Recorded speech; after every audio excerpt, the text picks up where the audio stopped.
Sergej's Portal, a Russian in the Balkans.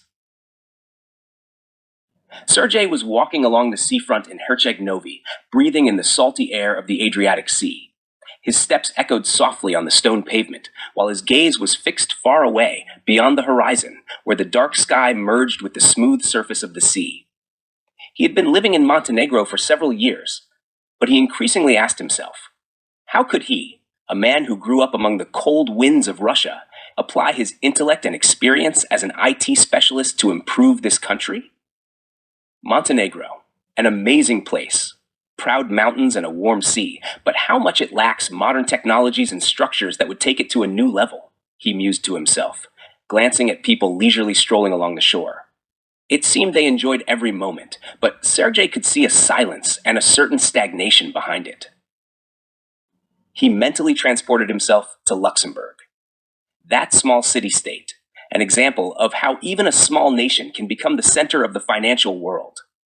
In his mind, Sergej imagined the glass skyscrapers glistening in the morning sun, millions of transactions taking place every second, like blood flowing through the veins of the global economy. That's where I could thrive, he thought.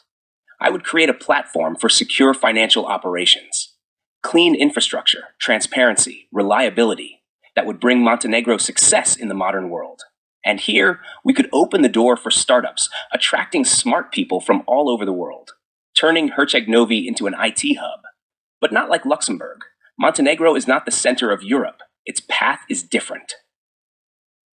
Sergej's thoughts shifted to Slovenia, a country he had been admiringly studying in recent months.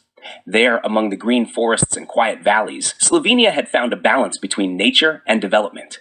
He imagined how he could create a project that would combine ecology and technology.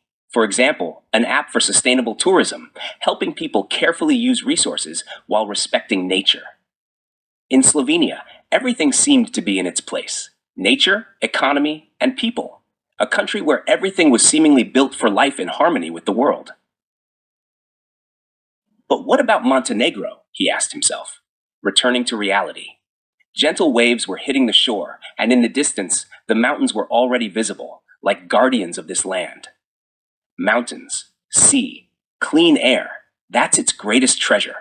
Something unique could be created here, blending the beauty of nature and intellectual possibilities. If only people began to think globally like in Slovenia. After all, they are also Slavs. They understand the importance of tradition and peace. He stopped, turned towards the sea, and closed his eyes for a moment. Before his inner vision appeared images of ancient Slavic tribes who had lived on the Balkans for millennia. They were wise. They knew how important peace was and how crucial it was to find balance with nature and oneself. Maybe that's the way, Sergej reflected. To take intellect, the ability to think globally, and combine it with what already exists here. Warm sea, mountains, light. Not to build skyscrapers, but networks.